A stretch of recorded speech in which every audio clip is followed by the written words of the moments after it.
माझ्या प्रिय बांधवांनो, कविता कुणाला आवडत नाही? कविता प्रत्येकालाच आवडते.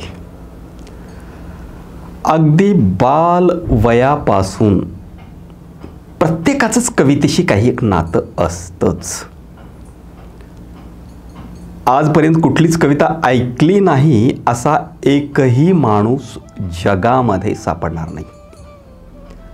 अगदी लिंबोनीच्या झाडामागे चंद्र झोपला ग बाई, आज माझ्या पाडसाला झोप का ग येत नाही, या गाण्यापासून कवितेशी आपलं नातं जोडलेलं असतं.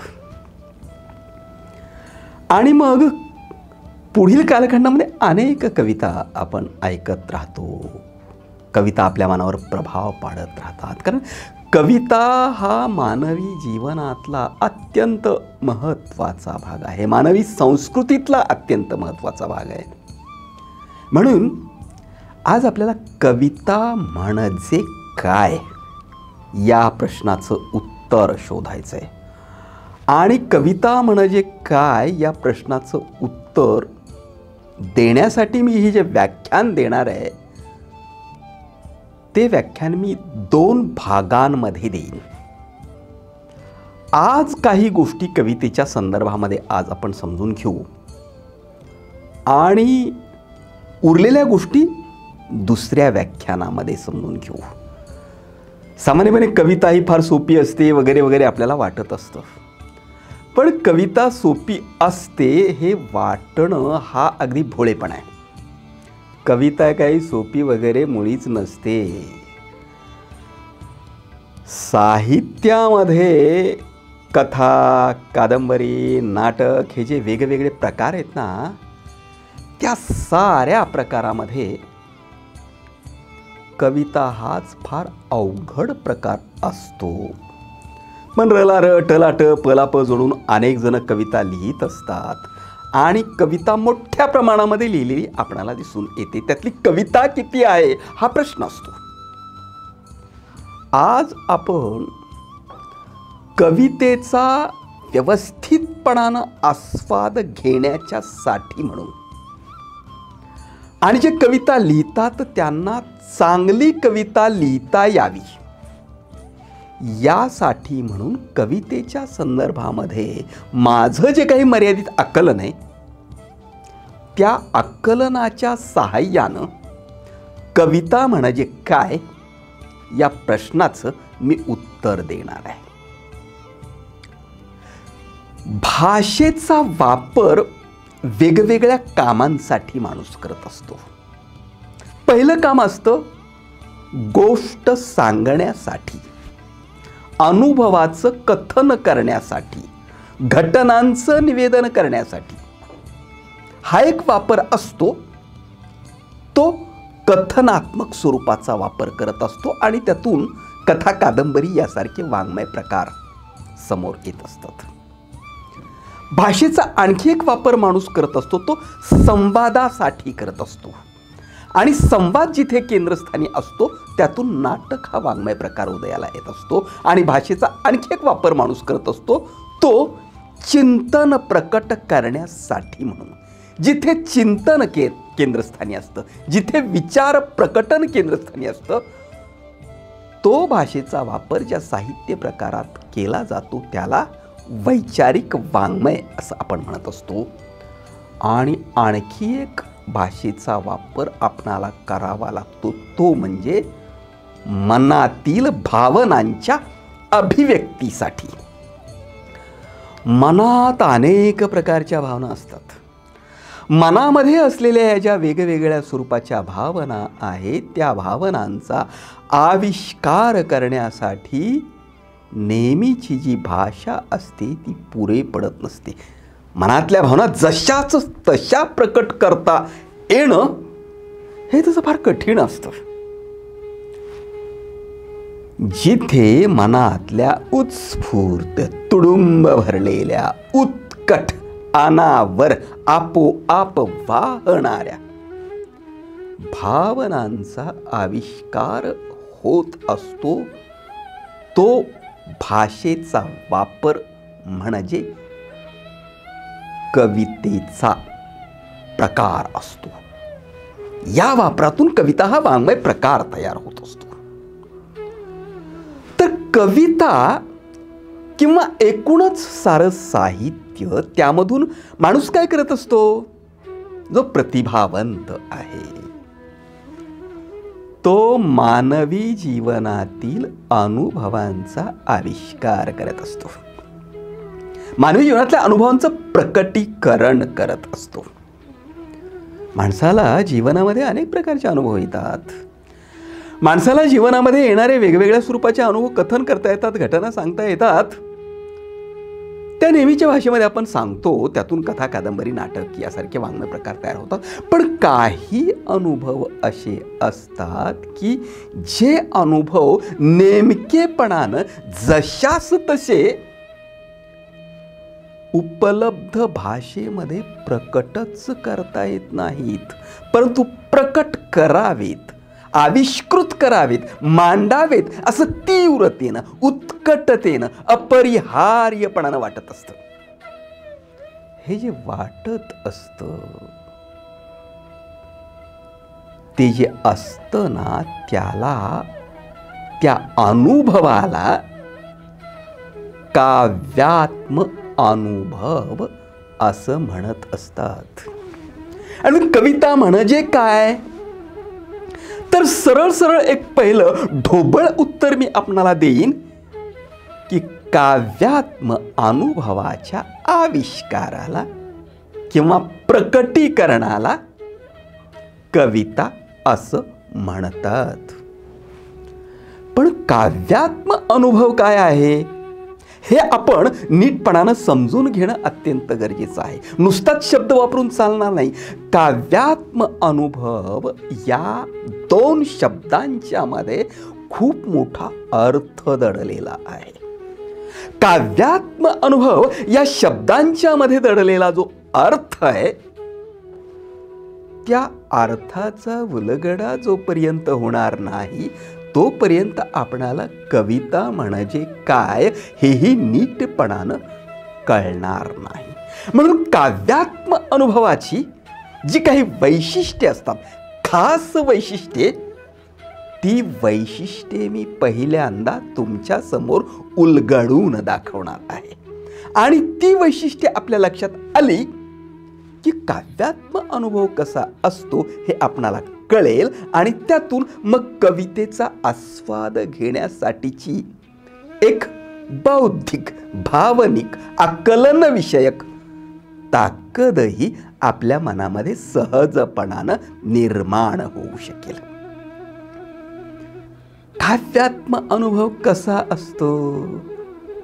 तर काव्यात्म अनुभव तरल, सूक्ष्म, अनामिक, ज्याला शब्दात गुंफता येत नाही, पकडता येत नाही, तरल, सूक्ष्म, अनामिक, व्यामिश्र, गुंतागुंतीचा आणि भावगर्भ अशा स्वरूपाचा जो अनुभव असतो, त्या अनुभवाला आपण काव्यात्म अनुभव असं म्हणत असतो. आता तरल म्हणजे काय? तर तरल या शब्दाचा शब्दशः अर्थ सांगणं तसं कठीण आहे. पण तरल म्हणजे जे शब्दांच्या चिमटीमध्ये पकडता येत नाही, तीव्रतेनं जाणवतं, परिणामकारक असतं, तरल असतं, निष्ठून जातं. पारा असतो ना, पारा, तो बोटाच्या चिमटीमध्ये पकडण्याचा आपण प्रयत्न करतो, परंतु तो निष्ठून जातो. तसंच असतं काव्यात्म अनुभवाचं.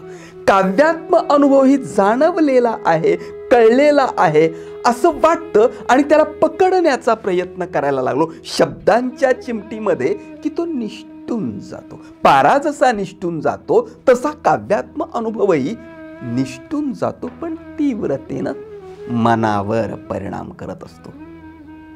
आभाळामध्ये लखाकणारी वीज कशी असते, क्षणात लखाकते आणि निघून जाते, तिला पकडता नाही येत. अशा स्वरूपाचा जो काव्यात्म अनुभव तरल असतो, त्या तरल अनुभवाला कवी केशवसुतांनी क्षणात नाहीसे होणारे दिव्य भास असं म्हटलेलं आहे. क्षणात नाहीसे होणारे दिव्य भास. अशा प्रकारचा हा जो तरल अनुभव असतो तो माणसाच्या मनावर तीव्र अशा प्रकारचा परिणाम करत असतो. असा तरल अनुभव ज्यामधून व्यक्त होतो ते काव्य असतं. आणि अशा प्रकारच्या तरलतेचा अनुभव ज्याला कवितेमध्ये म्हणजे ज्याला शब्दांच्या माध्यमातून प्रकट करता येतो त्याला कवी होता येतं. कुणालाही कवी होता येत नसतं. तरलतेच्या संदर्भामधलं एक उदाहरण मी आपल्यासमोर ठेवतो आणि पुढच्या मुद्द्याकडे वळतो. मर्ढेकरांची एक कविता आहे. दवात आलीस भल्या पहाटी, दवात आलीस भल्या पहाटी, शुक्राच्या तोऱ्यात एकदा जवळून गेलीस, पेरीत आपुल्या तरल पावला मधली शोभा. अडलीस आणिक पुढे जरासी, अडलीस आणिक पुढे जरासी, मागे वळूनी पाहणे विसरलीस का, विसरलीस का हिरवे धागे. लक्ष कुठे अन कुठे पिपासा, लक्ष कुठे अन कुठे पिपासा, सुंदरतेचा कसा इशारा. डोळ्यांमधल्या डाळिंबीचा सांग धरावा कैसा पारा. दवात आलीस भल्या पहाटी, आभ्रांच्या शोभेत एकदा. दवात आलीस भल्या पहाटी, आभ्रांच्या शोभेत एकदा, जवळून गेलीस पेरीत आपुल्या मंद पावलां मधल्या गंधा. शुक्राची चांदणी निघण्याच्या पहाटेच्या वेळामध्ये येणाऱ्या आणि जवळून तरल पावलांमधली शोभा पेरून जाणाऱ्या प्रेयशीच्या डोळ्यातल्या डाळिंबीतला पारा नेमका काय आहे, तिच्या मनातले भाव माझ्या संदर्भात नेमके काय आहेत हे त्याला कळत नाही. म्हणून तो म्हणतो डोळ्यांमधल्या डाळिंबीचा सांग धरावा कैसा पारा. अशी तरलता काव्यात्म अनुभवांच्या मध्ये सामावलेली असते. अशा स्वरूपाचा जो अनुभव असतो त्या अनुभवाला आपण काव्यात्म अनुभव म्हणतो. काव्यात्म अनुभवाचं आणखी एक महत्त्वपूर्ण अशा प्रकारचं वैशिष्ट्य असतं. कोणतं वैशिष्ट्य? काव्यात्म अनुभव सूक्ष्म सूक्ष्म असतो, अतिसूक्ष्मता. पण काव्यात्म अनुभव सूक्ष्म अतिसूक्ष्म जरी असला ना तरी परिणाम मात्र मनावर तो फार तीव्रपणानं करत असतो. काय असतात सूक्ष्म स्वरूपाचे अनुभव? अर्थात हे सूक्ष्म स्वरूपाचे अनुभव जे असतात ना ते भावानुभव असतात, संवेदनानुभव असतात. भावानुभव असतात, संवेदनानुभव असतात. आणि ते संवेदनानुभव, त्या संवेदना नेमकेपणानं जशास तशा शब्दांच्या चिमटीमध्ये पकडणं फार कठीण असतं. काय असतं सूक्ष्म आणि ते कसं परिणाम करतं हे काय काही जणांनाच होतं, काही जणांनाच होत नाही असं नसतं बरं का. अशा प्रकारचे सूक्ष्म तरीही परिणामकारक स्वरूपाचे भावानुभव प्रत्येकालाच येत असतात, पण प्रत्येकाला ते शब्दाच्या चिमटीमध्ये पकडता येत नसतात आणि शब्दाच्या चिमटीमध्ये प्रत्येकाला ते पकडता येत नसतात. म्हणून प्रत्येकालाच कवी होता येत नसतं. पण काही उदाहरणं सूक्ष्म पण परिणामकारक अनुभवांच्या संदर्भामध्ये मी आपल्यासमोर ठेवतो. ते तुम्हाला सर्वांनाच येतात. अंगात उठणाऱ्या झिंझिन्या. कोणीतरी प्रिय व्यक्तीनं आपल्या मृदू मुलायम हातांनी आपल्या गोबऱ्या गुबगुबीत गालावर हळुवारपणानं मोरपिस फिरवली तर काय होईल?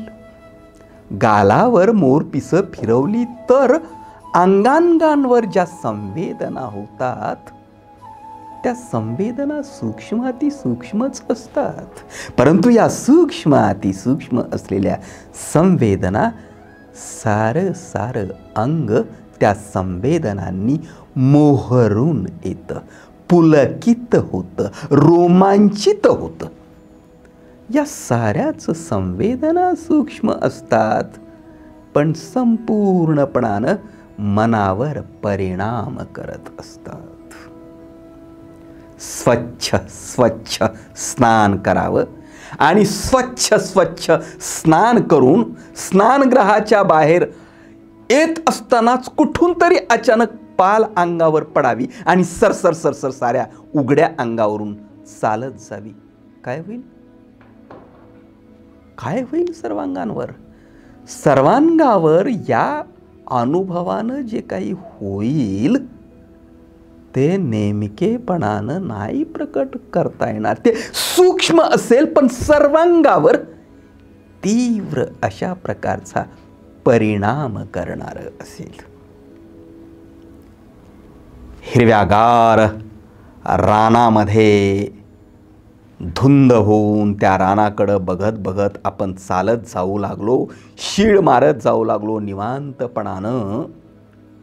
आणि अचानक शीळ मारत जात असताना अगदी समोरूनच पटकन एखादा सळसळणारा नाग येताना दिसला तर त्यावेळी अंगावर येणारे जे शहारे असतात ते शहारे अगदी सूक्ष्मातिसूक्ष्मच असतात, पण फार परिणाम करणारे असतात. विंचू चावल्यानंतर काय होतं तुम्ही अनुभवलं असेल. विंचवाचा दंश हा सूक्ष्मच असतो, परंतु साऱ्याच्या साऱ्या अंगावर तीव्र असा परिणाम करत असतो. मुंग्या येतात असं आपण म्हणतो. अशा अनेकविध पातळ्यांवरचा जो अनुभव असतो तो सूक्ष्मातिसूक्ष्म असतो, पण परिणामकारक असतो. मनाच्या संदर्भामध्ये बहिणाबाई चौधरींनी म्हटलेले, मन केवढ जसा खाकसाचा दाना, मन एवढ त्यात आभाय मायना. खसखशीचा दाना खसखशीच्या दाण्यापेक्षाही सूक्ष्म, अतिसूक्ष्म स्वरूपाचा असा काव्यात्म अनुभव असतो. परंतु तो काव्यात्म अनुभव शब्दाच्या चिमटीमध्ये नेमकेपणानं पकडणं अशक्य असतं. ज्याला तो काव्यात्म अनुभव, सूक्ष्म पातळीवरचा काव्यात्म अनुभव शब्दांच्या चिमटीमध्ये पकडता येतो, त्याला चांगला कवी होता येत असतं. काव्यात्म अनुभवाचं आणखी एक महत्त्वाचं वैशिष्ट्य आहे, हा अनुभव अनामिक असतो. अनामिक म्हणजे कसा? ज्याला कुठलंही नाव प्रचलित भाषेमधून देता येत नाही, जो शब्दा पलीकडचा असतो, जो व्यक्त करण्यासाठी प्रचलित भाषा कमी पडते, अशा स्वरूपाचा जो अनुभव असतो तो अनुभव परिणामकारकच असतो. पण तो अनुभव शब्दाच्या चिमटीमध्ये आपणाला पकडता आला पाहिजे. अगदी पहाटे पहाटे उठून उजाडता सूर्योदयापूर्वी धुंद धुक्यामध्ये तुम्ही फिरायला निघावं. धुक्यामध्ये फिरत असताना येणारा अनुभव आणि सूर्यबिंब उगवत असताना त्या सूर्यबिंबाकडं पाहत असताना येणारा अनुभव आगळ्या पातळीवरच्या संवेदना देत असतो. परंतु त्या ज्या संवेदना मनाला होत असतात त्या संवेदनांना नेमकेपणानं शब्दामध्ये पकडता येत नाही. मनाला लागणारी हुरहुर, मनाला लागणारी ओढ, मनाला करमत नाही असं वाटणं, ही जी अवस्था असते ती अनामिकच असते. त्या अवस्थेला आपणाला शब्दामध्ये पकडता येत नाही. मग अनेक पातळ्यांवरचे असे अनामिक स्वरूपाचे अनुभव माणसांना येत असतात. अशा अनामिक पातळीवरच्या अनुभवांना शब्दामध्ये पकडण्याची किमया कवीला करावी लागते. आणि ज्याला असे अनामिक अनुभव शब्दांमध्ये पकडता येतात त्याला कविता लिहिता येते. उदाहरणार्थ, मराठीतले अत्यंत महत्त्वाचे भावकवी आहेत पु. शी. रेगे, ज्यांनी संवेदना अनुभव, अनामिक अनुभव शब्दांच्या चिमटीमध्ये पकडण्याचा प्रयत्न केलेला आहे. त्यासाठी त्यांच्या कवितांची काही उदाहरणं मी आपल्यासमोर ठेवतो. म्हणजे अनामिक शब्दांपलीकडचा अनुभव कवी कवितेमध्ये कसा प्रकट करतो हे आपल्या सहजपणानं लक्षात येऊ शकेल. चंद्र निसटला हातोहात, चंद्र निसटला हातोहात, पुन्हा काही सांगून बात, धुंद वारा रानो माळ, हलके फिरतो झुमवित चाळ, दहीवर दाटे जागो जाग, उगाच काटे उगाच बाग, अवकाशाच्या मागोमाग, तुलाही आली किंचित जाग. अनामिक अनुभवच शब्दामध्ये पकडण्याचा इथे प्रयत्न केलेला आहे. किंवा आणखी काही ओळी. आभाळी झुलते निळाईची बाग, आभाळी झुलते निळाईची बाग, इंद्रधनु लाये रेशमाची जाग, आणिक मनाच्या वळचणी पाशी, घुमे पारव्यांची जोडी सावळीशी. अनामिक स्वरूपाचा अनुभव शब्दांच्या चिमटीमध्ये पकडण्याचा प्रयत्न हा कवी करतो आहे. किलबिलताना रान पाखरे. दुसरं एक उदाहरण मी तुम्हाला देतोय. इंदिरा संतांची एक कविता मी तुमच्या समोर ठेवतो, जे अनामिक पातळीवरचे संवेदनानुभव आविष्कृत करते आहे. किलबिलताना रान पाखरे, स्वरबिंदूंची सतार शिंपण. किलबिलताना रान पाखरे, स्वरबिंदूंची सतार शिंपण, झेलून घेते अंगांगावर मी तरफांच्या तारा होऊन. गाज गाजता प्रचंड पिंपळ, काठाशी मी वाट पाहते. गाज गाजता प्रचंड पिंपळ, काठांशी मी वाट पाहते. स्वरमेळाची लाट अनावर, येता तिजवर झोकून देते. धूसर वेळी कधी लागतो सूर जिव्हाळी पैल तीरावर. क्षणात होऊन विश्व वेगळी, पाय टाकते मी डोहावर. अशा पद्धतीनं कवी तो अनामिक पातळीवरचा अनुभव शब्दांच्या चिमटीमध्ये पकडण्याचा प्रयत्न करतो, तो काव्यात्म अनुभव असतो. काव्यात्म अनुभवाचं आणखी सर्वाधिक महत्वाचं आणि खास वैशिष्ट्य कोणतं, तर भावगर्भता. हे जो अनुभव भावगर्भ असतो तोच काव्यात्म असतो. जिथे भावगर्भतेला स्थान नाही तो अनुभव काव्यात्म नसतो. जो भावगर्भ नसतो त्यावर कविता होत नसते. हा कविता या वाङ्मय प्रकाराचा गाभाभूत अशा स्वरूपाचा घटक आहे, हे आपणाला नाकारून चालणार नाही.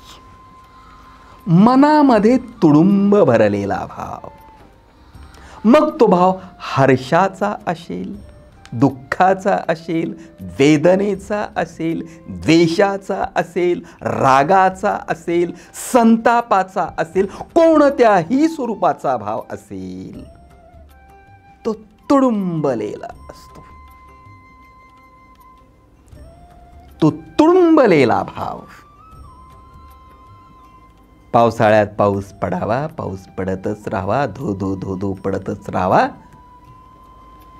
धो धो धो धो कोसळत राहणाऱ्या पावसानं नद्या नाले एक व्हावेत, रानातल्या विहिरी देखील तुडुंब भराव्यात आणि तुडुंबलेल्या विहिरी आपोआप वाहायला लागाव्यात. तशा पद्धतीनं माणसाच्या मनामध्ये अनेक वेळा विशिष्ट स्वरूपाचा भाव, हर्षाचा, खेदाचा कुठलाही, तुडुंबून येतो, काठोकाठ भरून येतो आणि तो आपोआप व्हायला लागतो. अत्यंत दुःखाचा अनुभव आल्यानंतर आपोआप डोळ्यातून टचून येणारे अश्रू, किंवा आपली प्रिय व्यक्ती खूप दिवसाने भेटल्यानंतर आपोआप खळखळून हसू फुटणं, हाही काव्यात्म स्वरूपाचा, भावगर्भ स्वरूपाचा अनुभवच असतो. भावगर्भ स्वरूपाची कविता ही खऱ्या अर्थानं महत्त्वपूर्ण अशा प्रकारची कविता असते. या भावगर्भतेचे स्वरूप निरनिराळ्या पातळीवरचं असू शकतं. या भावगर्भतेचं जे स्वरूप निरनिराळ्या पातळीवरचं असू शकतं, त्याचीही काही उदाहरणं मी आपल्यासमोर ठेवणार आहे. मंतरलेले झाड नावाची नीलिमा श्रुतिश्रवण या लातूरच्या कवयित्रीची एक कविता आहे. ती कविता मी तुमच्यासमोर ठेवतो. अत्यंत भावगर्भ स्वरूपाची कविता आहे. पहा कशी आहे भावगर्भता. स्वप्नात तुझे ओठ कपाळावर विसावतात. स्वप्नात तुझे ओठ कपाळावर विसावतात. क्षणभर अगदी हळुवार आणि सोनचाफ्याचा गंध दरवळतो माझ्या अवती भवती. मलाही ठेवावेसे वाटतात ओठ, पण सोनचाफाच आवडतो. हळवे, कातर, नाजूक नकार झेलणं, हळवे, कातर, नाजूक नकार झेलणं आणि तरीही बहरून जाणं, मोहरून येणं, गंधाळणं अंतर्बाह्य होतच राहतं. सोनचाफ्याचं ते मंतरलेलं झाड तू माझ्या अंतरंगातच लावलंयस बहुतेक. हा असा भावगर्भ अनुभव कवी किंवा कवयित्री आपल्या कवितेतून मांडत असते. भावगर्भतेची अनेकविध उदाहरणं विशुद्ध भावगर्भ कवितेतली आपणाला देता येतील. विशुद्ध भावगर्भतेच्या जोडीला इतरही काही घटक असू शकतात. विशुद्ध भावगर्भतेच्या जोडीला इतर जे काही घटक असतात त्यामध्ये चिंतन गर्भता सुद्धा येऊ शकते. भावगर्भता आणि चिंतन गर्भता याचं जिथं उत्तम उदाहरण दिसतं अशा प्रकारची जीवनायन या काव्यसंग्रहातली पहिलीच कविता मराठीतले महत्त्वाचे कवी डॉक्टर यशवंत मनोहर, त्यांची कविता मी तुमच्यासमोर ठेवतो. उत्कट अशी भावगर्भता तिच्यामध्ये आहे. पहिल्यांदा जीवनायनमधली कविता ठेवतो आणि दुसरी उत्थान गुंफामधली ठेवतो. दोन्हीही भावगर्भ आहेत, परंतु जीवनायनमधली ही कविता अति भावगर्भ आणि चिंतनगर्भ आहे. जपून रे माझ्या फिनिक्स पक्ष्यांनो, ही ती कविता आहे. पायाखाली सुरुंग आणि माथ्यावर आगीचा ढग उथंबून आहे. पायाखाली सुरुंग आणि माथ्यावर आगीचा डोंब ओथंबून आहे. जपून रे माझ्या फिनिक्स पक्ष्यांनो, खूपदा इथे आपला वध झाला आहे. या जंगलातील खुल्या अंधाराला चालत नाहीत सूर्य आपले. या जंगलातील खुल्या अंधाराला चालत नाहीत सूर्य आपले. जपून रे निखाऱ्यांनो, जपून जरा नास्तिकांचे कुळ आपले. अशक्यच नाही ज्वाळांचे वादळ, अशक्यच नाही ज्वाळांचे वादळ आणि रक्ताच्या समुद्रात नावा आपल्या.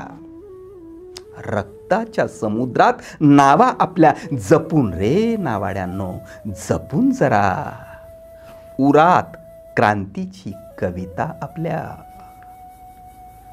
आपल्या हातानेच युग आपले सुगंधाचा इतिहास लिहित आहे. आपल्या हातानेच युग आपले सुगंधाचा इतिहास लिहित आहे. जपून रे सौंदर्याच्या शिल्पकारांनो, कागद इथला बेईमान आहे. युद्धाई आपली गर्भार, युद्धाई आपली गर्भार आणि दिशा विषाने आल्या दाटून. वाढत आहे अंधाराची पैदास. जपून रे सूर्यपुत्रांनो, जपून जरा. जपून रे सूर्यपुत्रांनो, जपून जरा. अत्यंत उत्कट चिंतनगर्भ, भावगर्भ अशा स्वरूपाची कविता, कितीतरी अर्थांची वलये या कवितेच्या माध्यमातून निर्माण होतात. आणि उत्थान गुंफामधली ती कविता ही भावगर्भच आहे. वेदनामय स्वरूपाचा भाव ती प्रकट करणारी आहे. या देशातील तळत स्तरात ठेवणाऱ्या माणसांच्या आयुष्यामध्ये विकासाचा पाऊसच पडू दिला नाही, त्यामुळं त्यांच्या वाट्याला कशी सरणासारखी वेदना आली. अशा प्रकारचा उत्कट भाव प्रकट करणारी मनोहरांची ती कविता आपल्याला माहीतच आहे. कालचा पाऊस आमच्या गावात आलाच नाही. कालचा पाऊस आमच्या गावात आलाच नाही. सदरहू पीक आम्ही आसवांवर काढले आहे. कालपर्यंत पावलांनी रस्त्यांपाशी तक्रारी मांडल्या नाहीत.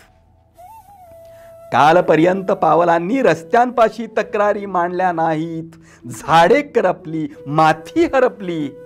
नदीच्या काठाने मरण शोधित फिरलो. आयुष्याच्या काठाने सरण नेसून भिरभिरलो. कालचा पाऊस आमच्या गावात आलाच नाही.